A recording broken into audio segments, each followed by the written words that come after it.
Bora lá, agora eu quero falar sobre IA. Agora eu quero falar sobre IA e copywriting. O que acontece? Eu tenho uma tese que eu quero falar nesse vídeo aqui. Se você ficar até o final, eu quero saber sua opinião também. Se você discorda, se você concorda, coloca aqui nos comentários.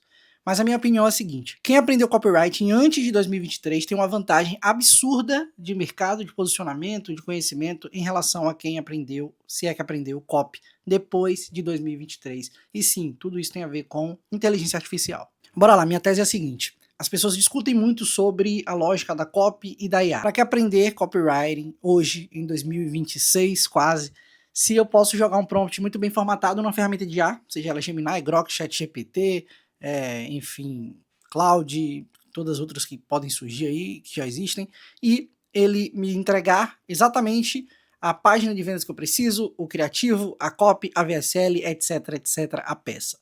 Bom, bora lá.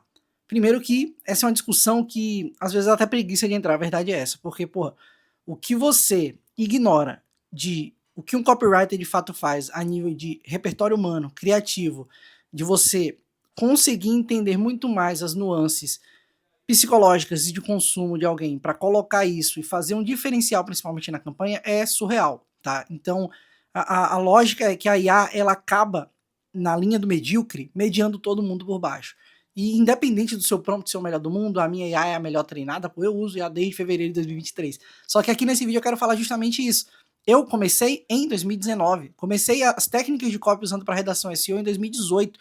Eu vim me desenvolver enquanto copywriter em 2020, 2021. Eu já estava ali trabalhando em grandes campanhas, liderando os times de copy, estruturando processos para criação e estrutura, mas porque eu criei esse repertório, esse arcabouço de fato de estudo, tanto da parte literária, da parte técnica, da parte de narrativa, de construção de campanha, de entendimento de campanha, a parte mais de gestão, também a parte de escrita e estruturação de uma copy para diferentes formatos, para diferentes fins, em diferentes camadas de uma campanha, né, entendendo estrategicamente o tom ideal de copy para cada tipo de campanha, e tudo isso hoje ele é suplantado ou simplesmente ignorado quando você chega num ChatGPT e num Cloud e coloca lá basicamente um prompt, por mais detalhado que ele seja, por mais caracteres que ele consuma, sobre o que você espera de um resultado, né? O input que você dá para um output da inteligência artificial, da máquina. Então você fala ali, por mais que você consiga colocar, né, para quem é, as dores, o nível de mercado que você está falando, o nível de consciência, em que momento da jornada essa pessoa está,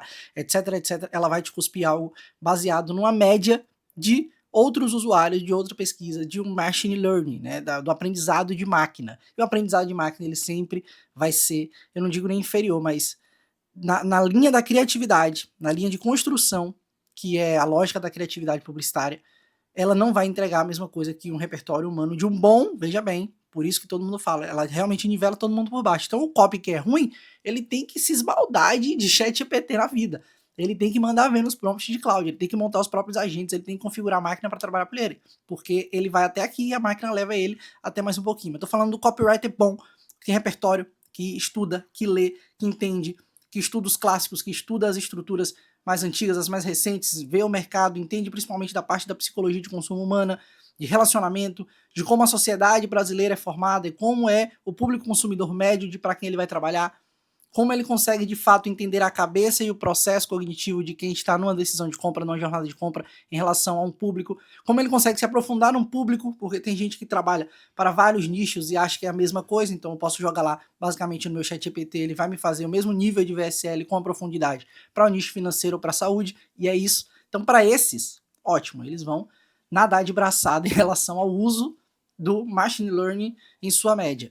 Aqui nesse vídeo eu quero falar, né, e aí já comecei, basicamente sobre para quem não quer ficar na média e para quem quer desenvolver de fato um repertório de copy real, baseado na lógica criativa, no entendimento estético, no entendimento semiótico que a IA, a inteligência artificial, a máquina, ela ainda não consegue compreender a nível humano. E aí entra justamente no primeiro argumento aqui. Eu tô com a minha cola, então várias vezes eu vou ler aqui de fato, porque é para isso que se usa uma cola, né? Para você refrescar a memória e voltar aos tópicos. Mas basicamente a IA, ela não matou a copy, ela matou ou ela retardou a evolução natural do copywriter depois de 2023. E aqui eu trouxe 5 tópicos, tá? Para me ajudar aqui a argumentar em relação a essa tese que eu quero trazer aqui nesse vídeo. Primeira diferença nesse contraste que eu faço é que a geração pré-IA, e aqui eu vou marcar sempre dezembro de 2022, quando foi lançada aquela primeira versão ao público ali do ChatGPT, mas principalmente ao longo de 2023, que ela foi se consolidando principalmente nessa prática de criação de conteúdo de copy. Então essa geração pré-IA, ela aprendeu a pensar e não a pedir. Hoje, você chega no chat e você tem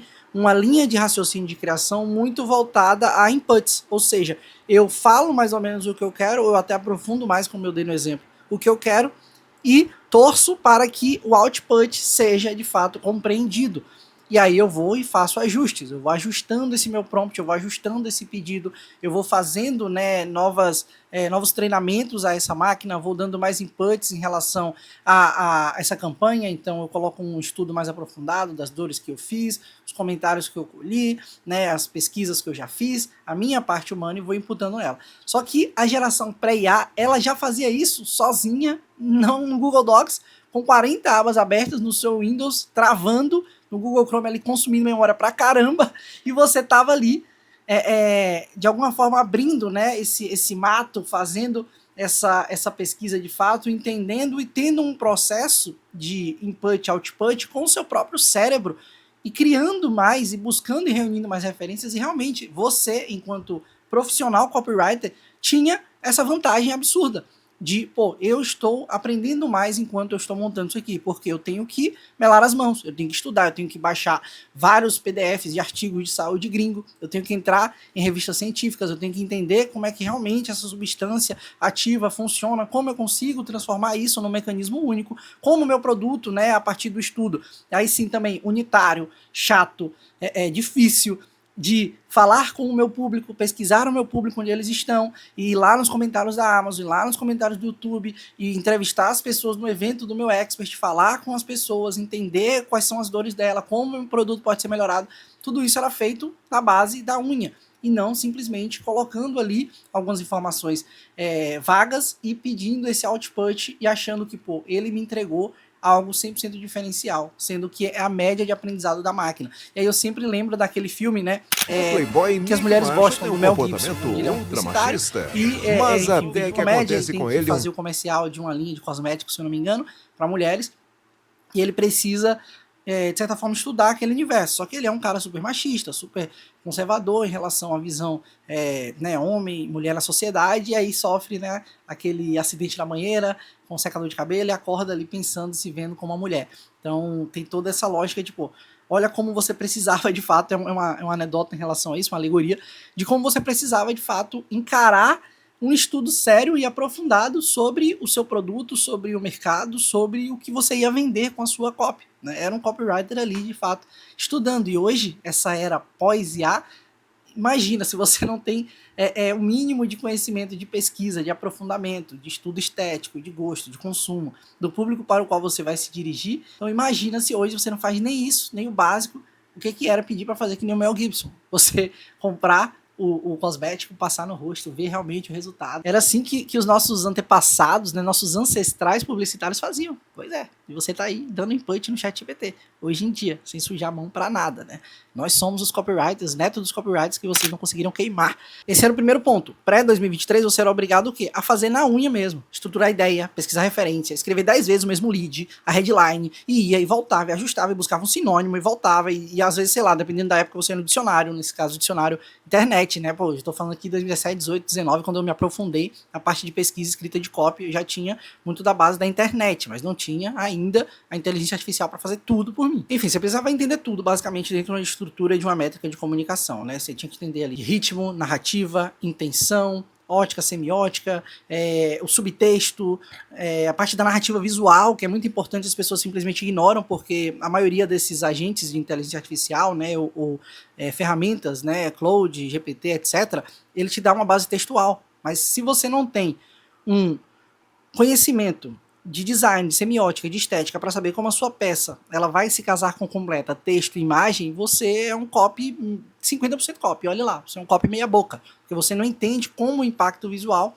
ele vai estar ali potencializando ou diminuindo o potencial de conversão da sua copy. Em resumo, isso fez com que o músculo criativo atrofiasse, ou seja, o fato de você sujar a mão, colocar, parar para pensar, escrever, refazer, editar, descartar. Inclusive, você tinha até mais credibilidade por fazer isso, porque seu trabalho era valorizado de nível, pô, você parou e fez, né? Você me pediu um tempo e a gente precisava de mais tempo, né? A IA até impactou na deadline, então hoje em dia você tem uma página de vendas que antigamente, né? Antigamente eu falar 2020, 19, eu fazia, sei lá, 4, 5 dias eu pedia para uma página simples, uma landing page simples. Agora você tem meia hora. Porque basicamente, pô, uma landing page, são 4 dobras, o ChatGPT faz para mim em 2 minutos, né? Ou menos. Então, impactou também na deadline, na credibilidade. E hoje, até mesmo se você é esse medíocre pós-IA, pós-2023, e tem essa formação deficitária em relação ao conhecimento prático de construção de uma copy, você é mais descredibilizado pelos seus próprios clientes, porque eles te enxergam assim, como alguém que vai simplesmente, né, um engenheiro de prompt. A galera que vende já gosta de botar essa moral. Não, você é um engenheiro de prompt, eu sou alguém que escrevo prompts completos, etc. Não, você é só um tirador de pedido na IA. Ele te enxerga dessa forma. Se ele quiser, na cabeça dele, se ele quiser, ele para, entende como pedir melhor e gera páginas melhores. Até por entender mais do próprio negócio do que você se prestou a querer estudar, já que você é só você não sabe o processo de pesquisa. Você só pega uma ideia bem genérica sobre o negócio e o produto dele e dá esses inputs numa ferramenta de inteligência artificial e depois você não sabe nem os critérios de revisão, inclusive, se aquilo tá bom ou não. E aí entra no segundo tópico. O primeiro é justamente esse, você não aprendeu a pensar, você aprendeu a pedir se você é um copy da era pós-IA. Segundo é que para você, IA já é a própria entrega e não uma ferramenta. Então quem aprendeu antes ainda sabe utilizar IA como ferramenta. Eu utilizo IA como ferramenta. A minha agência utiliza inteligência artificial em vários processos, mas como uma ferramenta nesse ajuste, brainstorming, a parte de edição, de revisão de peças, porque você não usa a ferramenta para criar. Então hoje, com a IA, para essa galera que começou na copy ou aprendeu copy com a IA, ela já é a própria entrega em si. Então eu não tenho uma parte ativa nesse processo. Eu sou alguém que sei gerar prompts. A minha parte ativa é saber pedir, gerar input para ter output. Terceira vantagem absurda que esse pré-IA tem e pós-IA é o próprio repertório, estudo de campanhas. Antes, todo o copy, pelo menos na minha formação e enfim, o mercado que eu trocava, pessoas que tinham referência de cursos e formações de outros grandes players aqui na internet, né, no digital, como a gente fala, eles tinham o próprio Shopify. Então eles estudavam grandes campanhas, eles estudavam cartas de vendas, eles estudavam cartas de vendas clássicas da AY, que é um instituto lá de escritores americanos, né? Enfim, a própria escola americana de carta de vendas, se inscreviam em malas diretas de empresas reais dos Estados Unidos, estudavam Claude Hopkins, David Ogilvy, enfim, você ia atrás de fato do conhecimento para fazer essa engenharia reversa, esse entendimento, está exposto todos os dias a essas estruturas de copy que venderam bilhões no mercado americano e também aqui no Brasil a galera estudava empíricos, tinha swap file de grandes cartas de vendas aqui do mercado nacional. Lia o Eugene Schwartz, né, Breakthrough Advertising, lia Arquitetura da Persuasão, Copy Logic, né, enfim, livros clássicos aí. Hoje você pergunta pra galera o que eles leem? Nada, eles leem basicamente o que o GPT manda. Hoje o pós-IA eles estudam o quê? Os próprios outputs da IA. Eles não perdem mais tempo, né? Porque para eles é aceleração, é tudo velocidade, é tudo para ontem. Eu preciso testar 500 anúncios porque o negócio agora é criativo, né? Tá tudo caro, o lead tá caro, o meta tá caro, então preciso empurrar milhões de criativos e quem me entrega esses criativos rápidos são as ferramentas de inteligência artificial. Então eu preciso de velocidade, não tenho tempo para estudar, não tenho tempo para silenciar esse barulho, focar para fazer algo que vai ser realmente disruptivo, criativo, novo, que vai ter um direcionamento novo no mercado. E aqui eu não tô falando a nível de ego, de Cannes, né? De ser o rei da publicidade, o leão de Cannes, mas silenciar para conseguir pensar, criar algo diferente e potencializar essas métricas. E vender mais, vender melhor, vender de forma mais segura, ao invés de ficar só no volume de criativo que o mercado pede, né? Principalmente o direct response. A galera fala, não, o rei é o gancho, a headline, os primeiros segundos, né? A VSL tem que ser assim, a estrutura já está validada, agora você só precisa botar muitas informações na IA. Então esse é um terceiro fator que pesa muito, falta repertório, porque ninguém mais para estudar copy, estudar campanhas antigas, entender por que aquilo deu certo, trazer visões novas e modernas e atuais para que os resultados mudem. E é um caminho meio que é foda, né? Porque assim, sem repertório, você fica sem referência. Sem referência, você não consegue se tornar original. Porque você não consegue se debruçar, né, nos ombros dos gigantes, né? Subir nos ombros dos gigantes para ver o que essas pessoas já fizeram antes. E aí você não consegue criar nada novo. Você fica nesse limbo aí, de tirador de pedido de input em GPT. É triste. Quarto fator é, a IA deixou todo mundo igual. E aí é quando eu falo, né? Nivelando por baixo. Foi a lógica aqui. O copywriter que era visto como mediano, hoje ele já é aceitável. basicamente. Ele não é nem bom nem ruim, ele sabe gerar input, né? Ele aprendeu um pouco ali de copy, não desenvolveu isso, não quis estudar e colocou ali já o GPT como a sua muleta principal, já consegue tirar vários pedidos, fazer vários inputs, ele é aceitável. Ele tem seu lugar no mercado, né? Ele não morre de fome porque ele sabe lidar bem com a IA mesmo, não tendo repertório, não tendo conhecimento, estrutura, não querendo se desenvolver como um copywriter de fato. Aquele copywriter que já era ruim, ele agora também está no mesmo nível do mediano, que ele virou aceitável. Só que ele é um copiador. Ele basicamente só pega o que o GPT faz. Ele não tem referência de nada. O mundo para ele é tudo o que a IA consegue gerar para ele. E o copywriter que já era bom para IA, ele já tinha construído isso e se manteve fazendo isso, ele está muito melhor. Ele hoje é um destaque. Hoje ele pode estar tocando aí negócios próprios, ele pode estar liderando time, gestor, head de marketing, diretor comercial, enfim, porque esse cara ele já era bom e ele potencializou, ele não usou a IA como uma muleta, ele usou realmente como uma ferramenta e tá aí hoje tranquilamente voando. Às vezes, como eu falei, né, liderando times, crescendo internamente, né, se destacando com as próprias campanhas ou gerindo seus próprios produtos, seus próprios serviços, negócios, agência, enfim. Quinto motivo é a IA te fez errar menos. Hoje você não sabe o que é bom ou o que é ruim, porque é tudo igual, é tudo feito pela IA, tá tudo na média. Então, errar é um dos fatores principais, o fracasso em si ele te molda, né? Você não precisa mais passar por isso, errar, testar, escrever, identificar as nuances, mudar sinônimos, entender o que faz sentido naquela página, o que não faz, por que aquele anúncio é bom ou não é, o que eu tenho que ajustar dentro dessa estrutura, qual o comportamento ou sentimento humano que eu quero gerar com a minha copy, porque o Machine Learning, né, esse aprendizado de máquina, ele vai te nivelar em relação a todos os inputs, conhecimentos e dados que ele tem na sua base. Ele vai fazer aquilo ali dentro dessa média. Então, se você falar, eu quero uma copy que fale um pouco sobre inveja, o entendimento que ele tem em geral sobre inveja vai ser aquele. Mas, aquela conversa, aquela palavra, aquele gancho, né? Aquela forma de ativar a inveja através daquele sentimento humano que vai desencadear aquele comportamento que você quer que a sua campanha faça, aqui dando novamente um exemplo de usar a emoção da inveja, ele não vai conseguir fazer, tá? A não ser que você faça o trabalho. Aí é só usar copy como ferramenta de fato. Só revisa, só edita. Mas a minha ideia pronta é essa aqui. Uma mulher conversando sobre tal coisa, aí uma amiga chega e fala isso, aí a câmera, entende? Você dá realmente um roteiro publicitário baseado nesse sentimento de inveja, você dá esse input quase que total e só pede um ajuste ou outro. Essa é uma forma de você usar a ferramenta. E não simplesmente como a grande média fraca e abaixo da linha faz hoje com inputs de copywriting, né? De copywriting, que é basicamente, né?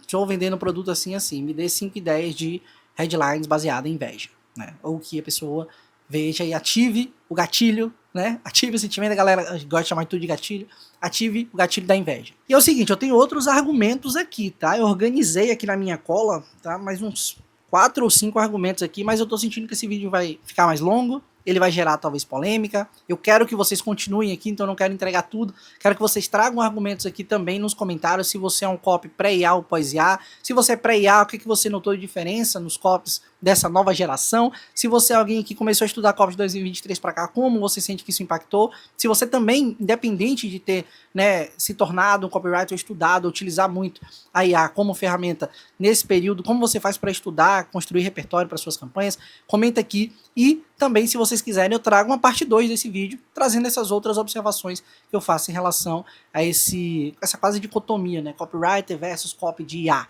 Né? Eu acho que é um tema que dá pano pra manga. Então, se você curtiu esse vídeo, deixe seu like, se inscreve aqui se não for inscrito e até o próximo.